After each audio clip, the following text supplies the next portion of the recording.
नमस्कार दोस्तों, रामायण से सीखे लाइफ मैनेजमेंट संजय की नज़र से इस कड़ी में मैं फिर एक बार आपका स्वागत करता हूँ। जय श्री राम।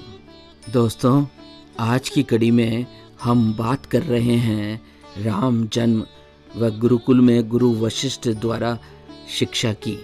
दृश्य संख्या 1, मर्यादित व्यवहार।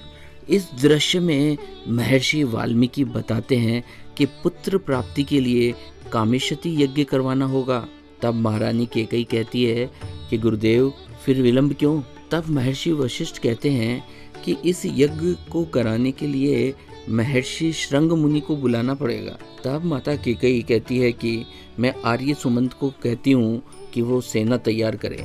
तब महर्षि वशिष्ठ कहते हैं, एक योगी के पास कुछ मांगने जा रहे हो, पराक्रम या बल दिखाने नहीं। देवी, भिक्षा खाली झोली में डाली जाती है। एक महात्मा के पास अपना वैभव दिखाने जाओगे तो सोने चांदी की चमक व अहंकारी लेकर वापस आओगे। तब राजा दशरथ कहते हैं, ऋषि के पास मैं राजा दशरथ नहीं अपितु भिक्षु दशरथ बनकर जाऊंगा।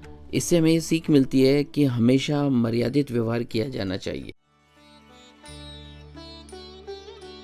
दृश्य संख्या 2, राम अवतार का कारण। इस दृश्य में माँ लक्ष्मी भगवान विष्णु को बता रही है कि प्रभु, आपकी सृष्टि का भार धारण करना मेरा धर्म है।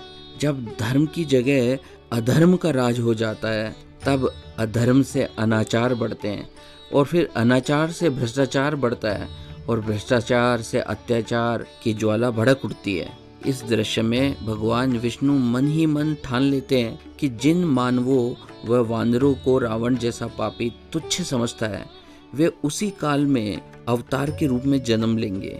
आज हमारे समाज की सबसे बड़ी समस्या भ्रष्टाचार ही तो है और भ्रष्टाचार के कारण अनाचार व अत्याचार बढ़ने लगे हैं। इन सब का मूल अधर्म ही तो है। हमें अपने जीवन में धर्म यानी कर्तव्य का पालन करना ही चाहिए।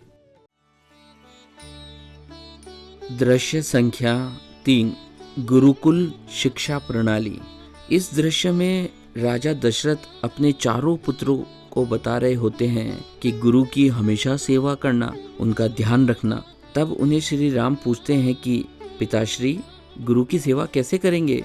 तब राजा दशरथ कहते हैं कि उनके सोने के बाद सोना, उनके जागने से पहले जागना, गुरु आश्रम की सफाई का पूर्ण तरह से ध्यान रखना, यज्ञ और हवन करने के लिए वन से संविदा लाना।